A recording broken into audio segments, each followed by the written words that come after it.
Well, hello, this is Esther. And Trisha. If you didn't know, we are just so excited to make this little video. And we just want to start off with saying that we truly appreciate each and every one of you that are serving week in and week out, helping us to minister to our children. Yes, like we wouldn't have kids ministry if we didn't have y'all. So we really want you to know how much we appreciate each and every one of you. Yeah, we are really pumped to serve, just serve God with you guys, and excited to grow in relationship with you. And we're super excited about what God is going to do through us in the children's ministry. And you are such a huge part of it. And so we've decided to make this video short, hopefully short. We're going to try our best. It's not going well at this time. Just to help you understand a little bit better, we've realized that we didn't communicate enough. Right. Once we changed, things changed. We realized we didn't communicate enough, and we realized that we, just need to bring you guys in the loop. Yes. Okay, so we're going to talk about when it's time to go to kids' church. You are the leader. You are the teacher in that classroom. I know sometimes that's hard. We have some kids that try to test us, We're going to remind the parents that their numbers will be put up on the screen if we need them. Of course, if someone's being very disruptive of the class and you can't continue on with the lesson that week, you've tried to pull them in, you've tried to get them to be included, but they're just messing with everyone and you can't, then we're going to let the parent know. And they have a choice. They can come sit with them in the room, or they can take them out. Yeah. So you just kind of have to, use your judgment. I know with me, most of the time, I can pull them in. You can come sit right here with me and kind of start talking to them, and they'll get on task. So you just need to remember, you are in control in the classroom. Mm-hmm. Yeah, you're the leader. Just want to add the small thing. So if you're busy with whatever it is, say the activity or the story, and you see two kids, like my children say, cutting up. I'm like, well, cut up that cutting up, So just just know that you are in control. They, like Trish said, they'll challenge you, but you're leader, you're leading it, and they have to listen. So just be confident in the fact that we are behind you as the leader. Absolutely. And you're not going to do something wrong for telling children to listen to what you have to say. Because if there's 2 or 3 that's not listening, it's really disrupting the whole class, and it will just, grow. So we're going to take this time to go through the lesson. All right. So obviously every week's lesson will be different, and we're going to use this week's lesson to just hopefully help you guys to get where we're coming from, because we might not type everything, we didn't communicate enough. So you'll see on your in the top of the lesson, you'll find where we wrote today's Bible story, today's bottom line, the monthly memory verse, the monthly life application, and basic truth. So that is basically to help you before the lesson. You will get your lesson on a Thursday. Then you need to go through this to just orientate yourself with what's going on this month, what we're speaking about, and it's just to help you to know what's going on. So if you wait until Sunday morning to read this, it really makes it difficult for you. And because then you don't know what's going on, you feel flustered. And when we feel flustered, it's really difficult for God to use us, because we have an expectation for God to use us, and we really trust Him that He will work through us in ministering to the children. So this in the beginning of the lesson is really just for you to know what's going on. So we would love for you to just make sure you read through this, and you focused, or what do you say, like put your mind to what we're speaking about. Okay, so on the paper we have the during the week prayer. That is really for you. Yeah. That's so you can pray for the kids during the week, that you're prepared and you're ready to do that. And as you do that, you're going to have a heart for the kids too, because you're praying for them. Yeah. So it's just it just helps. Of course, prayer helps everything, you know. Yeah. So that's what that is for when it says for the prayer. As we walk in on Sunday, the kids come after worship, and in Quest, you're going to press play on the video. That is a countdown. A countdown just like we get when we're in service. You know, you're telling the kids, hello, how you doing? They're visiting a little bit, but what's the word I'm looking for? You're guiding them to the front of the room for them to sit down and settle down for class. Yeah. So can I chip in? You don't have to get them already seated. You know, the countdown is there to help you. And hopefully they'll get to know that as the countdown starts, we have to get our seats. So you don't have to feel you have to stand in front before you press the countdown. So as you walk in, press it, get the kids to sit down. Right. I mean, just like we know, when we hear the countdown, we know it's time for us to go in. They're going to learn that that's what that's for eventually. Okay, so also, I know sometimes we have some older kids or some kids that want to stand in the back. We can maybe just walk up to them and say, hey, I'm really glad y'all are here today, but if you're going to stay in here, we'd like for y'all to be included and come in the front. Yeah. And then they have the choice. They can go back to meet their parent, or they are welcome to come sit in the front. So I know sometimes we don't know how to handle that when they're standing back there. But because I think what happens is their parents think they're in children's church, but they kind of hang in the lobby. Right. And they play on the game thing with no coins. So I think, like Trish said, it's better to just include them or make sure they actually go into church, you know? Right. Okay, so after we watch the so-and-so show, which it's a very silly show, so it's okay if everybody's not absolutely sitting down ready to go the first few minutes, but they're going to start hearing them talking, and then they'll start to pay attention and listen. So after we do the so-and-so show, okay, can we pause? That's fine, just I lost myself. Yeah, just to pause the video after the so-and-so show. Yes, after the so-and-so show. And I know y'all seen the so-and-so show. They're very cute. And then we have Kevin. Kevin comes on, you know, the man with the big afro. You can't miss him. But you're not going to pause it then. There's going to be a clear pause where you're going to know to turn it off at that time. So that's when you pause it after when Kevin's done. And then you'll see, we always will write something like this. It says, it's point number 3. It will always be point number 3. It says the theme introduction, right? So there's always a little piece we wrote, maybe copy and paste it, I don't know, you know. And it's to help you introduce the activity, to help you introduce the theme. Even though the so-and-so show did it, we also have to do it, right? And now this part, we wrote it here. Let me read it to you. It's basically the main idea of what needs to be communicated in this lesson. But please feel free to change the wording. It doesn't have to be word for word what is written on the paper. You can be creative. You can change the words. You don't even have to read off the paper. That's why you need to read it before. Exactly. That's what I said. That goes back to if you've prepared and you've looked over it, that's going to come more natural to you. So the idea is really not for you to feel compelled to read off the paper. It will be more natural, more relaxed, and the kids will listen to you better if you just know what you have to say. This is the main idea of this paragraph, and you put it into your own words. And I mean, feel free to add something. It's not set in stone. It's not like you only have to say this, but this is the main idea. And if you know this, you'll know this will play into the next thing. So the next thing after that introductional little piece that you have will always be the activity or the game. All right, so we're breaking up the 2 videos with the little introduction piece and then your activity. And then you will see it will be worked out for you. If there was something that you need, it will be there. Or Trish would have told you, can you please bring, like this week for rainforest, they need 2 umbrellas. Right. So beforehand, we'll make sure that either you bring it or we provide it. But then please read through the activity beforehand so you know what's going on.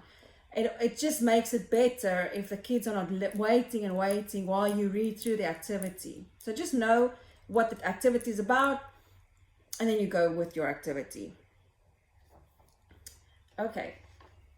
So after we do our activity, then we have the story, which is, the Bible story for that week and what they're going to be listening to. So right now, we just turned the video on. I know this week we kind of looked over it, and the person who's going to be with me, we're going to dress up so that there's a visual for them. We're going to be fancy. So with that being said, we see that sometimes the kids get tired and we're losing them in between there. So in the future, we're looking into maybe pausing the video at a certain time. You would be told exactly when to pause it. And then we would have a question or something, a discussion. So we kept them, we knew they were paying attention and that they were kept on the task. And then we would finish the story and do the same thing at the end. I think that would be easier on some of them than having to sit there and watch it go through. But for now, we're going to do this, and you will be told when we start on the new thing. The idea is, if we get our story straight, to start that next week. So as of next Sunday, you will find at the story time, the number 5, when you play the video for the story, we will put exactly when you have to pause the video. I hope we get it right. And then we'll have, like Trish said, that activity. It will either be questions. You don't have to worry to work it out. We'll work it out for you. So it will be different things. You'll see, and we'll put it on the page. Just make sure that you know what's going on. So after we pause the video, you will do your activity, and then you'll continue with the rest of the video. Yeah. Right. Okay, then after the video, we have our memory verse. And I just have to say, thank you so much for the effort that you've been putting in with the memory verse. It has made such a difference already in our kids' lives. In my children, my kids that are in Quest are learning Rainforest verse, and Rainforest is like kind of trying to learn Quest's verse. But it's just changed the whole experience. And I know we motivate them with toys, but when you're young, you kind of need some motivation. And Right. I mean, you can see all the kids that are excited to share their memory verse. It's really awesome. So thank you so much for this. So the first week, you will have the privilege with the children to work out the moves, right? So include the kids in working out the moves, because when they work it out, they remember it. But then after the first week, we will, from now on, write down by hand on the lesson the moves. So if you weren't there the first week as the teacher, which you wouldn't be, you will know the moves, so that you don't feel lost, like I think you felt. Like, I don't know the moves. All right, so we'll write it on there. Just make sure that you have gone through the moves so that you don't feel completely lost. And what I found with myself is one time, I'm like, okay, guys, let's say the memory verse, and then I didn't know it. So we need to know the memory verse, because we are their example. And if you're in week 2, week 3, week 4, please know the memory verse. Look at it like this. You'll have 12 new verses that you've learned this year if you learn it with the kids. Absolutely. That's how I have been looking at it. I'm like, this is a good thing for me too. Not just the kids. Exactly. So then you just add the memory verse, and all together. You don't have to make it like forever and ever, like 2 or 3 times. And then, as you know, they have the opportunity throughout the month to come tell the memory verse to you.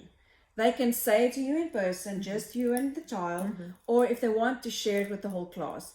But I think we kind of seen that people or the kids rather choose to just say it to the teacher. And that's okay. Right. If there's someone, you can always ask them, do you want to share it to, everyone can listen to you, or do you just want to say it to me?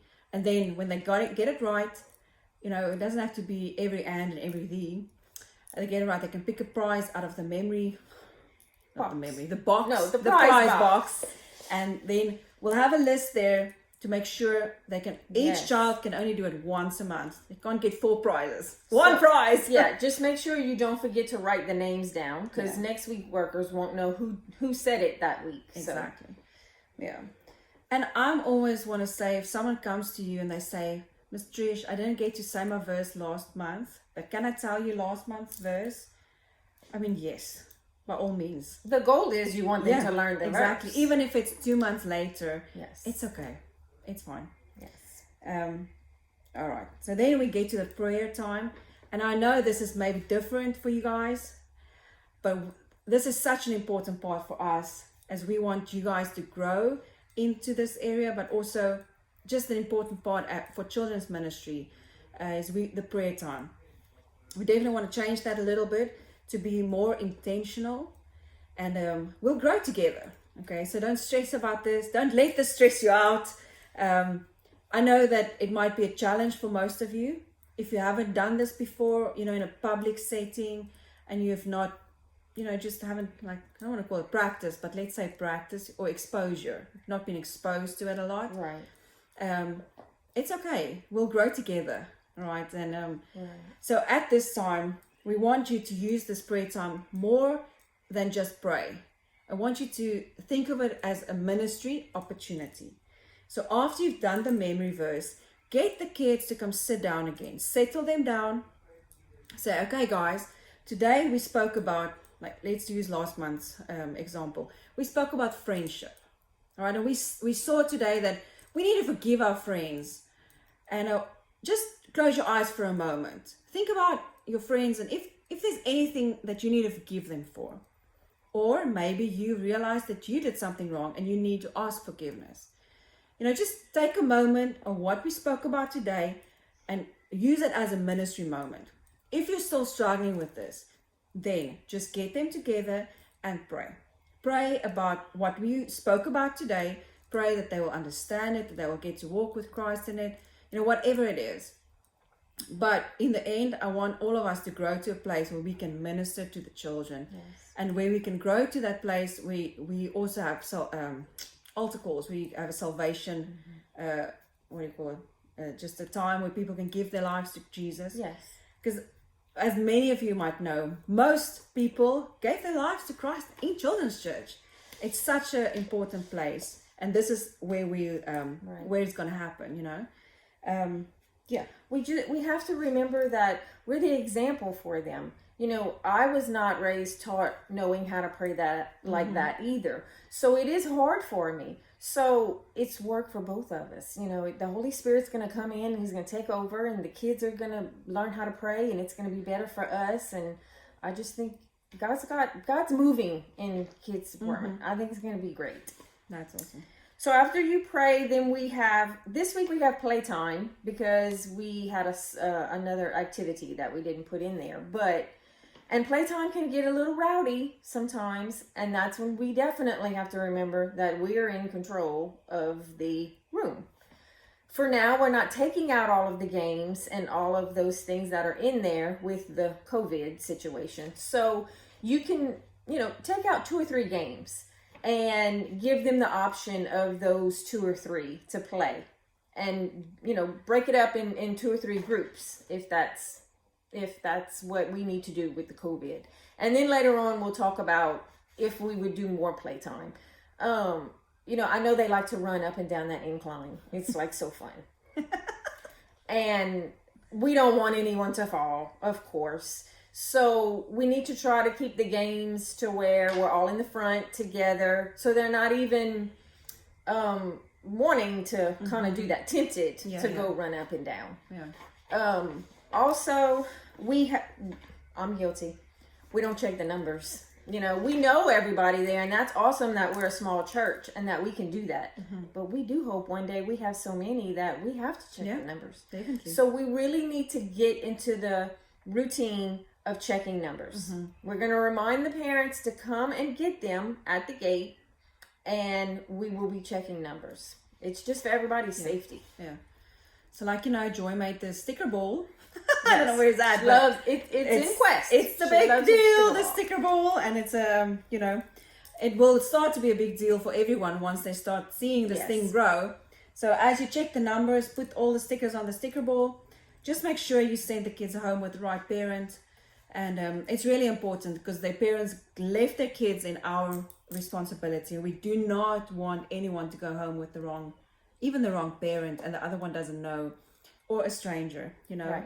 And I mean, God forbid that ever happens, but we don't want to be, just want to make Responsible sure for that. Yeah, we send the kids home with whoever has the tag. So we have to check the tag, and we'll make a little information leaflet we're going to give all the parents next week. and it will, speak about these things. So as we end this, we just want to, again, like this very short 20-minute video, we just want to really say thank you. Thank you so much. Me personally, I appreciate you. I appreciate your time, the effort you put into this. Without you, this is not possible, like we said. And without you, we would have a church without Children's Church, and that would be a very sad day. Right. So I just want to say thank you. Thank you for doing this with us. Thank you for building the kingdom of God with us. This is very exciting. It is. I know that we're going to try to keep the schedule going, and if you could plan maybe to just serve like every other week. Is that what we said? Yeah. Yes. Until we grow bigger, because we are going to have to open back up to the other service. And I'm noticing, because I do the little bags for them at the 9 service, and there's probably 8, 9, sometimes 10 children in there. So we don't know when, but soon we'll have to open that back up too, which will probably require us to maybe just serve that other 2 times a month. Yeah. So another thing is that we're just so open to any suggestions. This curriculum, it's new to me. It's not written in stone that we absolutely have to use that one. If you have a suggestion or you see something you think might would work better, bring it to us. Yeah. If there is an issue with another server, with a child, with anything, with me, please come tell me, because we're all in this together. We're all in this relationship, and it happens. It happens sometimes. With that said, just come to me and we can work it all out. Yeah. We're open to, build together. And like Trish said, rather speak about it than keep it inside. Because once it's in the light, we can sort it out with, God's help. But if it stays in the dark, it grows and it becomes a bitter thing, and it never ends well. So yeah, know that we are ready and open to speak with you guys. We love you. We appreciate you. Have a great day. Thank you for watching, and we'll see you soon.